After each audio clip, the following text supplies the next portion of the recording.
बस इतना काफी है। सर हमारे बैग है वहाँ पे। अच्छा प्लीज जी। आपकी तहफ़्फ़ुज़ात दूर हुए? नहीं देखिए, मेरे कोई तहफ़्फ़ुज़ात नहीं है।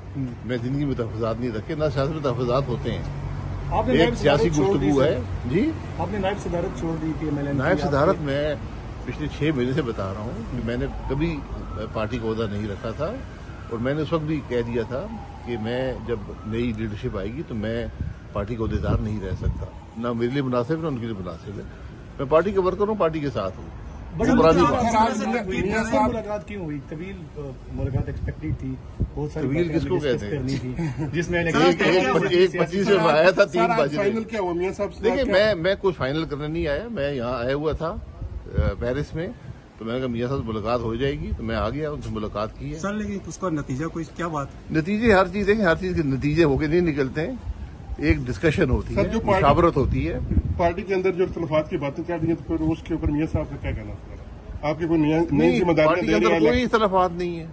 आने वाले इलेक्शन में आपको बनाने का आइडिया दिया, नए आइडिया? मैंने कोई पार्टी का कभी आइडिया नहीं दिया। ये किसने आपको कह दिया? सर, हमने बहुत सारी बातें एक प्लेटफॉर्म है रीइमेजिनिंग पाकिस्तान का। मैं बिल्कुल एक डायलॉग है मुल्क के अंदर, तो डायलॉग में सबको शामिल होना चाहिए। हमें आज सबको मुल्क की परवाह करनी चाहिए। सर डायलॉग की आप बात करते हैं, खान साहब को भी डायलॉग में शामिल होना चाहिए। हर एक को डायलॉग में शामिल होना चाहिए। ये मुल्क का डायलॉग है, ये कोई जात का डायलॉग नहीं है, ओहदों का डायलॉग नहीं है। हर एक को इस काम में कि मुल्क हमने कैसे आगे लेकर जाना है शामिल होने की जरूरत है। मियां साहब की वापसी हो रही है इलेक्शन से पहले?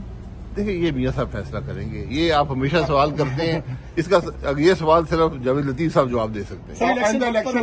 आपको इलेक्शन में कोई नई जिम्मेदारियां भी दी जा रही हैं? सर नहीं, पार्टी के इलेक्शन देखिए, मैं पार्टी का ओहदेदार नहीं हूँ ना। मैंने जनवरी में इस्तीफा दे दिया था।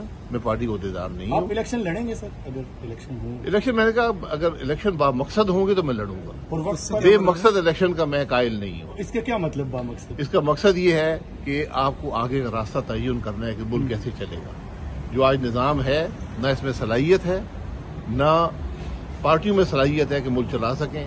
उसकी सबूत ये है कि पिछले 2 साल में हर जमात इक़्तिदार में रही है। क्या हालात दुरुस्त हुए हैं? मेरा ये मौक़िफ़ है इसके बारे में। बाकी इलेक्शन का फैसला आपके हल्के के अवाम करते हैं, वो आप नहीं करते। 35 साल से मैं एक बरादरी है, दोस्त हैं, एक ताल्लुक है, ये फैसले वो लोग। तो आपने अपने खदशात से मियां साहब को आगाह किया? तो मैं खदशात नहीं है, मुशावरत होती है। मियां साहब 35 साल से मेरे भाई भी हैं, दोस्त भी हैं, मेरे लीडर भी हैं। तो हम जब मिलते हैं उनकी बड़ी मेहरबानी है, मुशावरत होती है, हर बात डिस्कस होती है। हर बात का जिक्र यहाँ नहीं किया जा सकता, लेकिन बात हम करते हैं, डिस्कशन होती है। कौन सी बात है जिसका जिक्र नहीं किया जा सकता? बहुत सी बातें जो आप जाती तौर पर करते हैं उनका जिक्र। शहबाज शरीफ साहब का भी कहना सुना कि वो आ रहे हैं, तो आपकी मुलाकात यहाँ पे उनसे भी? नहीं, शहबाज शरीफ साहब से मुझे नहीं पता कि वो आ रहे हैं। मैं पेरिस में ही था, तो वहाँ एयर शो पे था। मेरा इस शोबे से ताल्लुक है, तो मैं हर साल एक दफा इंग्लैंड में होता है, एक दफा पेरिस में होता है।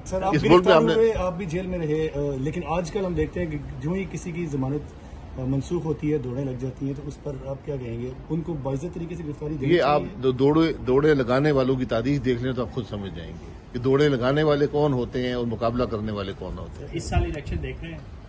इलेक्शन अक्टूबर या नवंबर में होना आइन के मुताबिक लाजमी है। ये चॉइस आपके पास नहीं है। अच्छा, सूबों का इलेक्शन ना करवा के आइन तो वायलेट कर दिया गया, वो आप लंबी कहानी है। क्या सूबे का इलेक्शन सिर्फ एक सूबे में हो रहा था? असेंबलियां कैसे टूटी हैं, उसमें सुप्रीम कोर्ट ने क्या किया, जो फैसले किए हैं, इसकी बड़ी जिम्मेदारी सुप्रीम कोर्ट में जाती है, जिन्होंने ऐसे फैसले दिए जो आइन के मुताबिक नहीं थे। तो एक सारा अमल ही ऐसा था जो आइन के मुताबिक नहीं था। असेंबलियां तोड़ी गई एक इंतशार पैदा करने के लिए। आइन की जो शिक होती है, जो आपको जिम्मेदारी दी जाती है इलेक्शन तोड़ने की, वो इसलिए नहीं होती कि आप मर्जी के मुताबिक असेंबलियां तोड़ते फिरें। वो इसलिए होती है कि उसके बवक्त जरूरत वो इस्तेमाल हो। तो जब आपने मुल्क में इंतशार के लिए असेंबलियां तोड़ी, तो फिर ये सारा मामला पैदा हुआ। बहरहाल वो अब खुद ही सेटल हो गया है। इलेक्शन एक वक्त में होंगे और इंशाल्लाह अक्टूबर नवंबर में इलेक्शन हो जाएंगे। और बात करने मेयर कराची के इंतखाब की जंग, बोल ने फिर छोड़ दिया सबको पीछे। इस वक्त मुर्तजा वहाब मुंतखब हो गए हैं मेयर कराची, ये ऐलान कर दिया गया है बाकायदा तौर पर। सहाफती रिवायत रखी बरकरार, बोल ने दिखाई सबसे बड़ी ट्रांसमिशन। मैंने आपको कहा कि नंबर गेम में जमात इस्लामी के पास नंबर पूरे नहीं है। लम्हा बलम्हा की सूरत हाल से किया बाखबर अवाम को। रेंजर्स के एहलकार और पुलिस के एहलकार हैं वो हाई अलर्ट है और वो इस बात की कोशिश कर रहे हैं कि अब कोई नाखुशगवार वाक़या जो है वो रूनुमा ना हो सके, क्योंकि बोल है पाकिस्तान का नंबर 1 न्यूज चैनल। सब्सक्राइब करें और बेल दबाएं ताकि कोई खबर रह न जाए।